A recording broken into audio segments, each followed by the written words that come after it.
दोस्तों, आज हम बात करेंगे एक ऐसे कलाकार के बारे में जिसने प्लेबैक सिंगिंग में एक ऐसा मुकाम बनाया कि भारत के शोमैन राज कपूर की आवाज़ भी बने, जो कि मुकेश के अलावा किसी की आवाज़ पर लिप सिंग नहीं करते थे। महान गायक किशोर कुमार को भी अपनी आवाज़ दी। इन्हें हिंदी फिल्म जगत में 6 बार फिल्म फेयर अवार्ड भी दिया गया और अपने समय में सबसे कम पेमेंट सिर्फ ₹1 लेकर भी गाना गाते थे।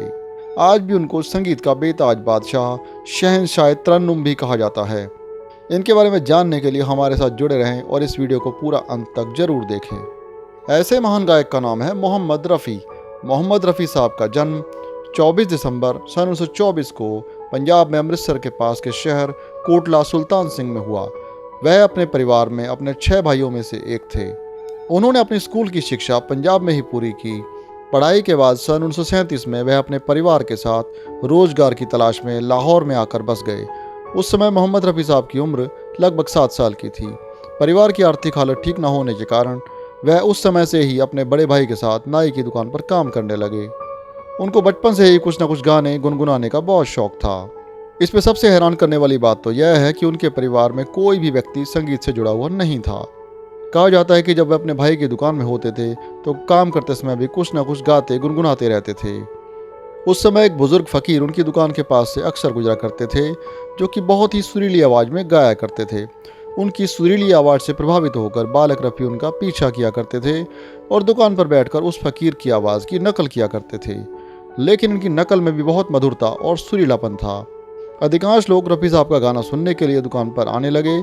इससे रफ़ी साहब के भाई साहब की दुकान भी अच्छी चलने लगी। उनकी गायन के प्रति इस रुचि को देखकर उनके भाई साहब ने उन्हें संगीत की शिक्षा लेने के लिए उस्ताद अब्दुल वाहिद खान जी के पास भेज दिया, जहाँ से रफ़ी साहब ने गाना सीखना आरंभ किया।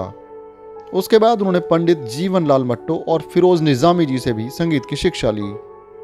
कहा जाता है कि उन्होंने ट्रेडिशनल के साथ साथ क्लासिकल सिंगिंग में भी बहुत अभ्यास के साथ अपनी आवाज़ को बहुत निखारा और बहुत ही छोटी आयु में अच्छे गायक बन गए।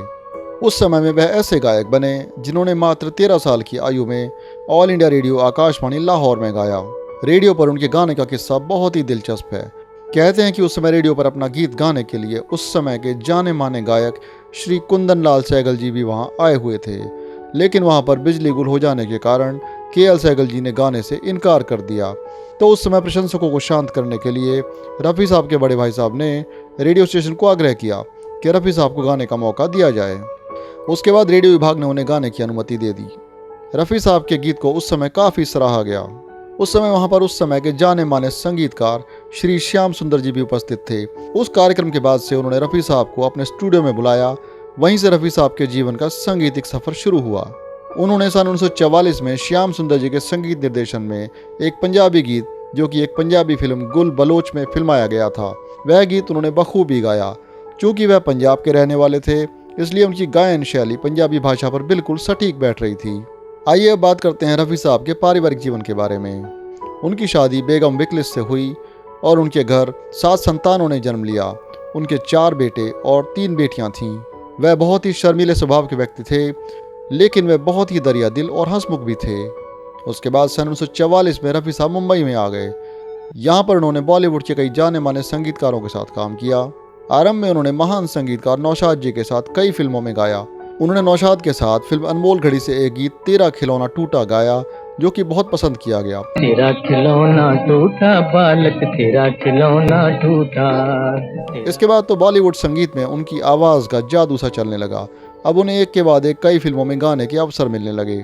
उन्होंने फिल्म लैला मजनू, जुगनू, शाहजहां, मेला, दुलारी और शहीद में कई गीत गाए, जो उस समय लोगों की जुबान पर छाने लगे।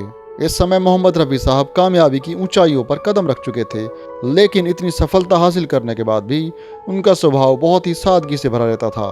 कहते हैं कि वह कभी भी किसी संगीतकार के साथ गाने की पेमेंट को लेकर कोई बात नहीं करते थे। उनका केवल यही उद्देश्य था कि मैं एक अच्छा गीत गाऊं जो कि सब लोगों को पसंद आए। यहाँ तक कि उन्होंने एक बार मात्र ₹1 में भी गाना रिकॉर्ड किया था। उनके जीवन में संगीत की दीवानगी को लेकर कई बातें देखी जाती हैं। इसी विषय में एक किस्सा जो कि फिल्म बैजू बावरा के एक गीत की रिकॉर्डिंग के दौरान हुआ।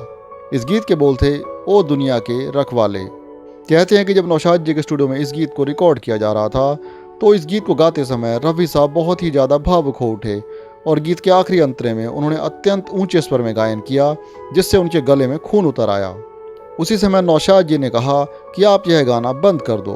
उन्होंने बार बार इस बात को दोहराया, लेकिन रफ़ी साहब ने गाने की दीवानगी की सभी हदों को पार करते हुए गाना जारी रखा। लेकिन नौशाद जी ने जब उन्हें गीत बंद करने को कहा तो उनकी आवाज़ भी उस मास्टर रिकॉर्ड में दर्ज हो गई।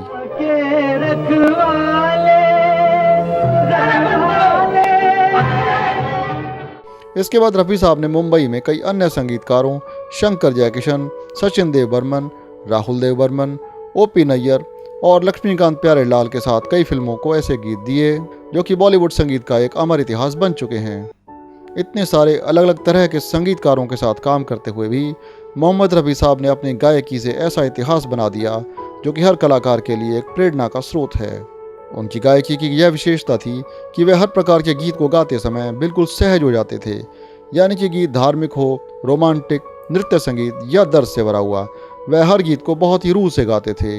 रफ़ी साहब ने उस समय के सुपरस्टार गुरुदत्त, देव आनंद, भारत भूषण, जॉनी वाकर, राजेश खन्ना, अमिताभ बच्चन, धर्मेंद्र, जीतेंद्र, राजेंद्र कुमार, जॉय मुखर्जी, शम्मी कपूर और विश्वजीत को अपनी आवाज़ दी।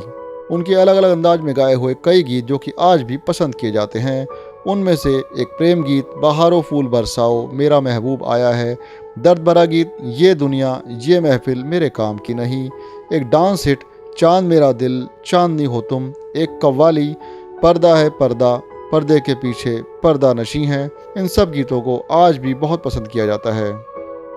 उन्होंने बॉलीवुड में सन 1940 से लेकर 1980 तक लगभग 26,000 गीत गाए जो कि उस समय में एक विश्व रिकॉर्ड माना गया।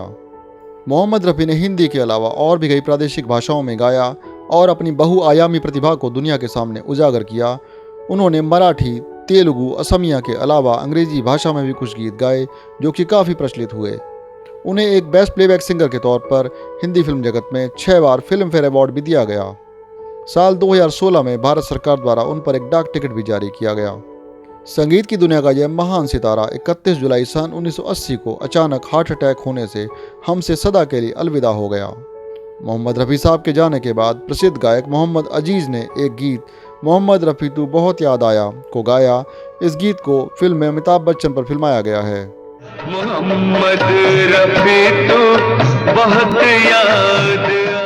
आज हमारे बीच रफ़ी साहब मौजूद नहीं, लेकिन उनकी आवाज़ आज भी अमर है, जिसे सदियों तक संगीत की दुनिया में हमेशा याद रखा जाएगा।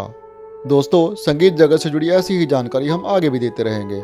अगर आपको हमारा यह वीडियो पसंद आया तो लाइक, कमेंट और शेयर करना ना भूलें और हमारे चैनल को सब्सक्राइब जरूर करें। हमारे साथ जुड़े रहने के लिए धन्यवाद।